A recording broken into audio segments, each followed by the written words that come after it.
రాజకీయ చర్చ మళ్ళీ అటు మళ్ళాలి అని ఏమైనా కోరుకున్నారేమో తెలీదు.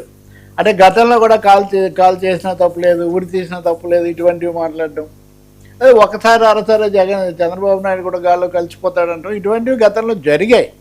కానీ ఈరోజు ఆయన అమరావతి సగం సేపు అమరావతిలో అవినీతి, అమరావతిలో స్కాములు, అసలు స్కాముల కోసమే అమరావతి కడుతున్నారని ఒక ఆరోపణ. రెండవది చంద్రబాబు నాయుడు ముఖ్యమంత్రి కావడం తెలుగు ప్రజలు, ఆంధ్రప్రదేశ్ ప్రజల దురదృష్టం.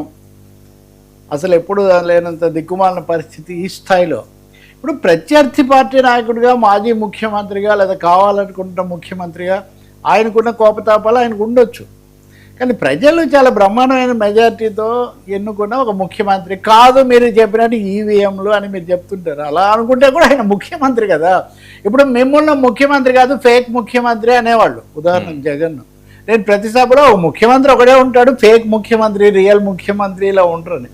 సో చంద్రబాబు నాయుడు స్థానాన్ని కానీ లేదా పాత్రను కానీ అసలు ఏమీ లేనట్టు ఆయన అవ్వడమే దురదృష్టం అన్నట్టు మాట్లాడటం ఒకటైతే, అమరావతికి ప్రత్యామ్నాయంగా ఓడిపోయిన తర్వాత, గెలిచినప్పుడు కాదు, పదవిలో ఉన్నప్పుడు కాదు, పదవిలో ఉన్నప్పుడు ముఖ్యమంత్రిగా మావిగన్ అని ఇప్పుడు Revanth Reddy future city, Bharat city ఏవేవో అంటున్నారు కదా, అలా మావిగన్ సిటీ అని జగన్మోహన్ రెడ్డి మాట్లాడుంటే ఎవరికి ఏం అభ్యంతరం ఉండేది కాదు. అది ప్రజలు ఎలా తీసుకునేవాళ్ళు.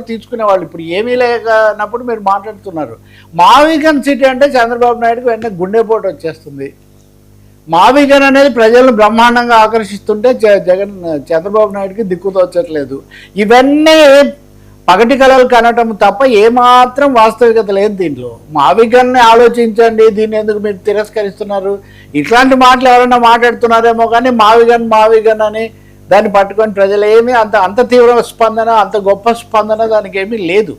ఎందుకంటే అదేమీ ఒక సుదీర్ఘంగా మచిలీపట్నం, విజయవాడ, గుంటూరు మొత్తం మీద కలిపి కట్టవచ్చు అనే ఈ ఆలోచన ఇది.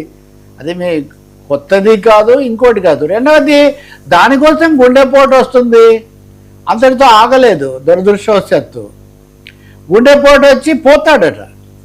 ఏం మాట్లాడేవి? ఒక ముఖ్యమంత్రి, అది కూడా మూడోసారి నాలుగోసారి ముఖ్యమంత్రి, సీనియర్ నాయకుడు, రాజకీయంగా ఎంతైనా విమర్శించుకోవచ్చు, 100 ఏళ్ళు పోరాటం చేయొచ్చు. కానీ ఉండకూడదు, పోతాడు, ఎగిరిపోతాడు, ఈ పద్ధతిలో నాయకులు ఎందుకు మాట్లాడుతున్నారు? జగన్మోహన్ రెడ్డి గతంలో 2-3 అనుభవాల తర్వాత కూడా ఈరోజు ఆ విషయం వదిలేసి దాన్ని చెప్పి ఆఖరికి ఆయన అన్న పదాన్ని వాళ్ళ పత్రికలో కూడా రాయలే. ఇదే నేను వెంటనే వెరిఫై చేసేవాళ్ళ వెబ్సైట్. ఆయన పోతాడన్న దానికి ముందు ఇంకో పదం కూడా వాడాడు. ఆ వర్డ్ మిస్సింగ్. అంటే వాళ్ళ పత్రిక కూడా ఆ వర్డ్ పెట్టడానికి పత్రిక ఇంకా రాలేదనుకోండి, వాళ్ళ సైట్ పత్రిక రేపు వస్తుంది కదా, చూడాలి. కాబట్టి అంత దుబారాగా మాట్లాడాల్సిన అవసరం లేదు. తీవ్ర విమర్శలు చేయొచ్చు. రెండవది కోపం మీకుంది కాబట్టి, ఇంతే కోపం ప్రజల్లో ఉంది అని అనుకుంటే ఎట్లా? అసంతృప్తి ఉండొచ్చు, ఆగ్రహం ఉండొచ్చు, సమస్యల మీద కూడా వాళ్ళు స్పందిస్తుండొచ్చు. అందువల్ల జగన్ కోపం అనండి, లేకపోతే అది ఒక విధంగా పరాకాష్ఠకు చేరిపోయి ఇలాంటి మాటలు ఉద్దేశపూర్వకంగా వ్యూహాత్మకంగానే మాట్లాడుతున్నట్టు స్పష్టంగా కనిపిస్తుంది. రెండవది అమరావతి అంటే అసలు రాజధాని లేకుండా చేస్తుంది చంద్రబాబు నాయుడు. రాజధాని లేకుండా చేయడానికి ఇదంతా మీరు 5 ఏళ్ల పాటు మీరేం చేయలేదు కదా, మీరు కట్టలేదు కదా. నేను ఎన్నికల ముందే సజ్జల రామకృష్ణారెడ్డిని అడిగిన వీడియో కూడా మీకు చూపించా. ఈ ప్లాన్ ఏ కాకపోతే ప్లాన్ బి కట్టండి స్వామి, అసలు లేకుండా పోతే ఎట్లా అని. ఏం చేయలేదు కదా. 3 రాజధానులని ఏదేదో, ఒక రాజధాని కూడా లేదు. ఆఖరికి మీరు కట్టిన అక్కడెక్కడ పైన కట్టిన ఇది కూడా రిషికొండ మీద కట్టింది కూడా ఇప్పటికి ఖాళీగానే ఉంది. కాబట్టి లేకుండా చేసింది దాంట్లో అది లేకుండా పోయింది అనుకుంటే అందులో సగం భాగం మీరు కూడా వహించాల్సి ఉంటుంది. ఇప్పుడు ఇంకా లెక్కలు చెప్తున్నారు.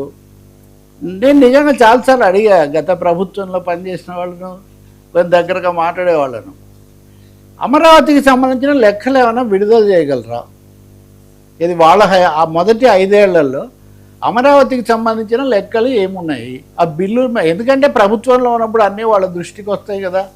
అదేమీ చేయరు. ఎంతసేపటికి భూములు, ఇంకోటి రేట్ ఎక్కువ కోట్ చేశారు, వాళ్ళకే మళ్ళీ ఇచ్చారు. ఇప్పుడు కూడా జగన్ దాదాపు అవే లెక్కలు.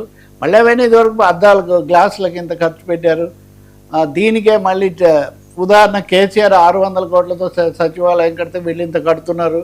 ఇవి 5 స్టార్ ఫెసిలిటీసు, ఇవన్నిటి మీద మీరు పోటీ పత్రం, వాళ్ళు శ్వేతపత్రం కాకపోతే మీరు పోటీ పత్రం విడుదల చేయండి, అవి పరిశీలించవచ్చు కదా. పబ్లిక్ డొమైన్లో ఇవన్నీ ఉండక తప్పదు, శాసనసభకి ఇవి సమర్పించక తప్పదు. కాబట్టి ఏదో ఒక విధంగా అమరావతి మీద ఇంత తీవ్రమైన దాడి చేయడం వల్ల తమకు డ్యామేజ్ జరుగుతుందా, మైలేజ్ వస్తుందా అన్న విషయం ఇప్పటికి కూడా జగన్మోహన్ రెడ్డికి, ఒక మాజీ ముఖ్యమంత్రికి, ఆ సుదీర్ఘ